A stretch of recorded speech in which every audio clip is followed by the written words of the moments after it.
What's up, YouTube? My name is Shirria. This is the Shirria Mac channel where I document my journey towards debt freedom in hopes to build wealth, retire early, or become work independent as a married woman paying debt alone. If you are new here, thank you so very much for clicking on this video. And if you are a returning viewer or subscriber, thank you so very much for coming back. If you're new and you're a viewer but not yet a subscriber, please consider subscribing to follow my journey towards eliminating 6 figures worth of debt in order to build wealth, retire early, or become work independent as a married woman paying debt alone.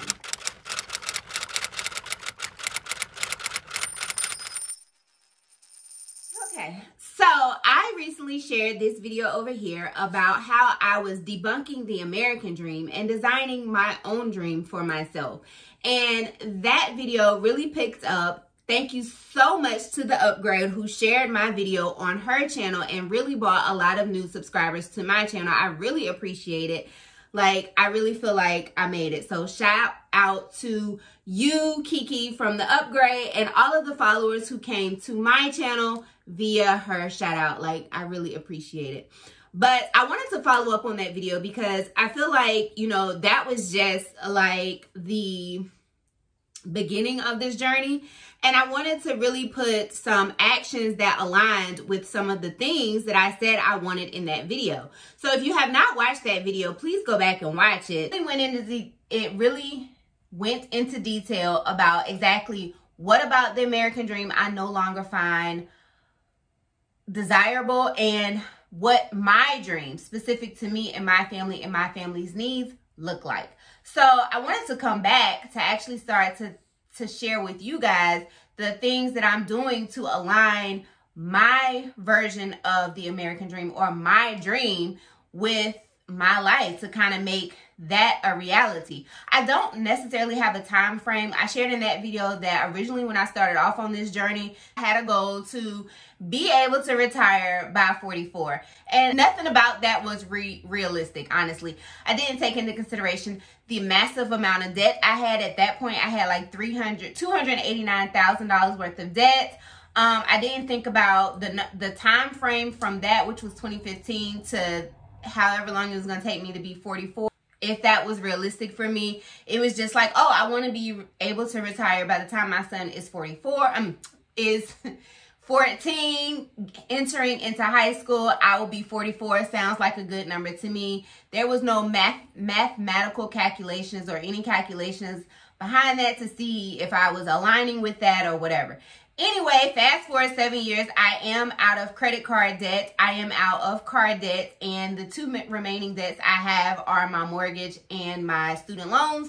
And I do have a video all about my plan to eliminate or pay my student loans. And I also am working passively on eliminating my mortgage because those 2 things do align with my dream that I have set out for myself. So I wanted to come up here and share a video of the 5 things I'm doing to align my actions with my dream, kind of like designing my dream.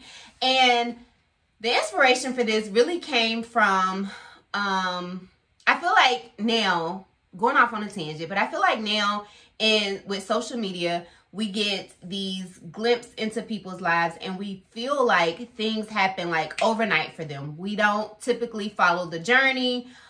We just see that they have arrived. And one of the things that really motivated me, I realized that that is not true in most cases for most people. Like, you know, just taking into consideration, it took me 7 years to get to this point of being only, you know, only having student loans and mortgage debt. But I was watching the Kanye West documentary on Netflix, and if you haven't watched it, you know, I'm a Kanye West fan. I admit it. You know, he does say some crazy things, but I am a Kanye West fan. I love his music. And so one of the things that really stuck out to me, and I was having a conversation with my kids, was that the first video, it comes up, the first episode in that series, it is Cootie, the videographer for Kanye West, and it starts off in 2002, and it just not long before I actually sat down to watch the documentary, I had seen, you know, this Facebook post, Instagram post about how he got, I want to say 30 million or 300 million. Netflix paid him 300 million or 30 million. Correct me in the comments if you want to, if you desire to, for his video footage of Kanye West.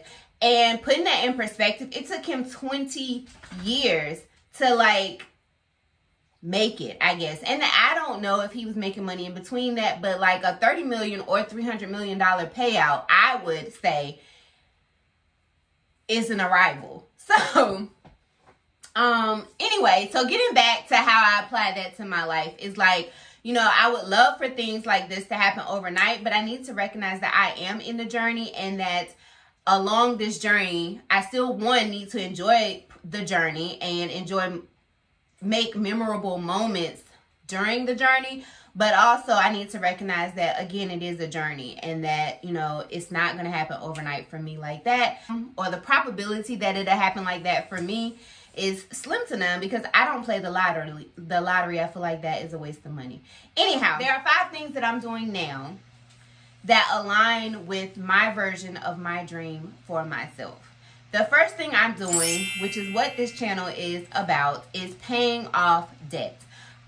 Like I said, I do student loan Saturdays. I'm not currently aggressively tackling my student loans, nor am I aggressively tackling my mortgage, but those are the 2 priorities for me. I want to be student loan debt free as well as mortgage free. That is how I am designing my life.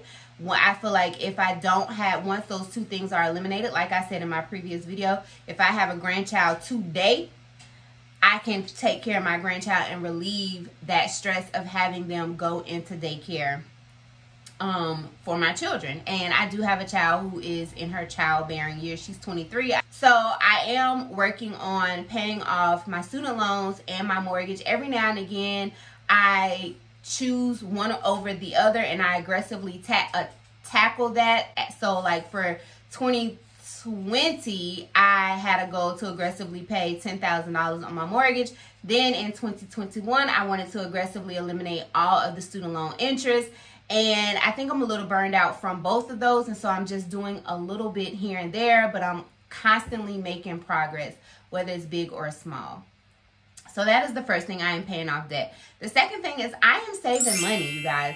I am saving money. I am saving so much more money than I ever did before. It amazes me. And I'm proud of that. So I am saving money. I have a freedom fund, and I share those deposits. Actually, I share all of the progress that all of the deposits I make towards any savings account in my Transfer Tuesdays. If you haven't watched those, there is a playlist on those as well. But I'm contributing to a rainy day fund. I'm contributing to my investment. I have an IRA. I transferred my 401k from my previous job into an IRA. I maxed that out for 2021, and I plan to do that every single year until I go into retirement, 59 and a half-ish or whatever. I do also contribute to a HSA. Well, no, I do plan to contribute into a HSA and max that out to cover my health savings, because I'm not retiring from a job that's going to continue to pay that. My husband probably isn't either. He has no desire to actively retire, but he also would like the option to be able to do that. And then lastly, we are considering purchasing more real estate. If we do that, I don't necessarily think that we will save for that. We will probably take out a loan for another investment property and then let the tenants pay off the loan. But the down payment that we would have to put down, unless we do it a different kind of way, like put it in one of our children's names as they get adult jobs, then we would take the money for the down payment out of savings. So that is the second thing I am doing to work to build or design my dream life. The third thing, and this really comes from, so I'm a therapist in private practice. I left W-2 employment in February 2022 and started doing full-time virtual private practice. And one of my niche populations are women newly in retirement. And a lot of who are newly in retirement due to depression and anxiety. And a lot of that depression and anxiety stems from the fact that they don't know who they are. All of their titles, all of their responsibilities were tied to roles that they no longer have. So we have parents with adult children who don't necessarily need them as much. Their identity was tied to their role, their responsibility at work, wives, you know, and so they go into retirement, they have this abundance of time on their hand, and they don't really know, you know, who they are, what they like, what they don't like. They just kind of been functioning throughout life this entire time. And so the third thing that I am doing is exploring myself, trying to identify the things that I like doing, the things that I do not like doing, how I would like to spend my time, people that are important to me, evaluating friendships and relationships that I feel like serve me in a healthy way. I'm getting comfortable saying no to things I do not want to do, getting comfortable saying no to things that I do not feel like serve me, that I do not enjoy. Just really trying to explore myself outside of my roles as a therapist, a mother, and a wife, a daughter, granddaughter, all of those things. So that's the third thing I'm doing. The fourth thing I'm doing is educating my children.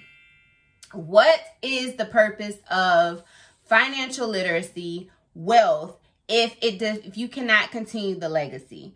I feel like that is exactly, you know, when we talk about generational wealth, part of how the wealth passes down from generation to generation is to educate your children about finances. And so I make them very much a part of every major financial decision, even down to budgeting. Like, my kids hear me say things like, that's not in my budget. And, you know, my son, my oldest son, both of my boys are better with money than my girls are, but my oldest son, he's like very into that stuff.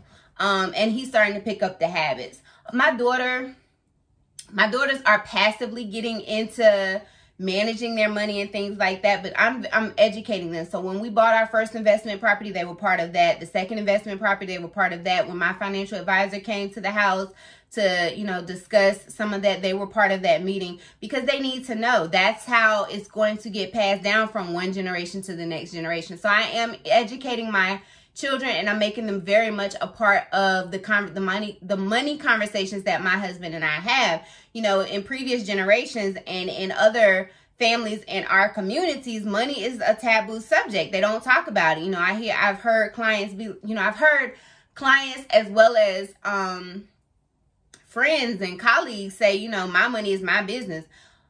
Well, that's exactly why we stay broke, because, you know, I feel like with the same tenacity that you tell children, oh, I don't have it, or you ask, do you have McDonald's money? Like, the conversation should continue with, I have not. And I feel like part of the reason it does not continue is because parents are not ready to take into account or hold themselves accountable for the situation that they're in.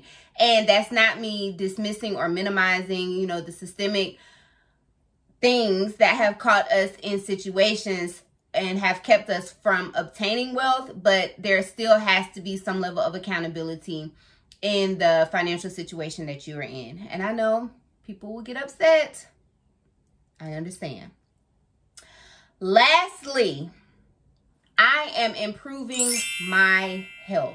What good is it for me to obtain, or for me to have this goal, or to even attain the design of life that I am working towards, if I cannot enjoy it due to health complications? So I do get up and I go to the gym every morning since I became an entrepreneur. Even before I was an entrepreneur, I would go to the gym from 5:30 to 6:30. But since I've become self-employed, I go to the gym at 8, from about 8 o'clock to 9:30. I've included things that I enjoy, like cooking my kids breakfast, having breakfast with them, taking my kids to school, or my youngest son to school. Things like that are important to me.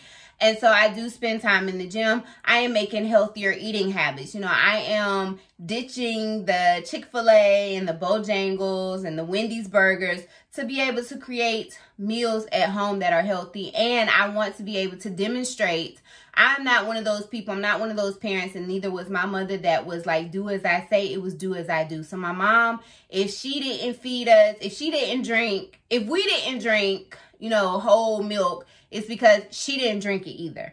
And so, you know, I think it's important for me to be the change that I want my kids to see, and to demonstrate the things that I want them to see. Like, I want them to see me sitting down and reading a book, putting my phone down. I want them to see me making food at home. I want them to see me deciding to drink a smoothie over a soda, or drinking flavored water over juice, or drinking tea over coffee. So I am working on my health. They see that, they all know that I go to the gym every morning, and I do try to get, you know, some sunlight. I encourage my kids to come outside, just all of those things. So I'm working on my health, and I feel like, you know, I shared in my video about my American dream how the thing that really got this ball rolling for me was the fact that my aunt died. And like I said, she died at 57. She could have fully retired at 59 and been a millionaire in retirement. And her death was related to health complications that she put on the back burner because she was working. The other thing that really got me to focus on my health was the fact that we were in a pandemic and people were losing their job. And it just did not make sense to me. And I shared this in a recent video. The fact that people were losing their job in the midst of a pandemic where people needed health insurance because of the pandemic. So I just, you know, I like to hold myself accountable and do the things that I can do to control situations. And so part of me controlling, ultimately, I won't know how I'm gonna die or when I'm gonna die. But what I can do to control that is to be the healthiest person I can be. And so that does include, you know, getting sunlight. I do fast. I do work out. I'm trying to make healthier decisions or choices about the things I put in my body. So those are the 5 things that I am doing to contribute or to work towards my dream for myself. And again, to recap, I am paying off debt. I am saving money. I'm exploring myself. I'm educating my children, and I am improving my health. So let me know down below what things you're doing to, you know, get to your ideal version or your dream. What things are you doing to design the life that you want to design? What types of things are you doing to improve? What types of financial goals you have that will align with your vision of yourself in 5 years or 10 years or whatever. Let me know down below. If you have any other questions for me, link them also down below. If you have not already subscribed to my channel, please consider subscribing to follow my journey towards eliminating 6 figures worth of debt in hopes to build wealth, retire early, or become work independent or retired as a married woman paying debt alone. And if you are not already following me over on Instagram, the link directly to my Instagram page is in the description box. It takes you directly to my page. All you have to do is click the follow button to get a behind the scene look into my life. And that is it for this video. Thank you so very much for watching. Do remember that the debt-free journey is indeed a journey, not a destination. Bye. Until the next one.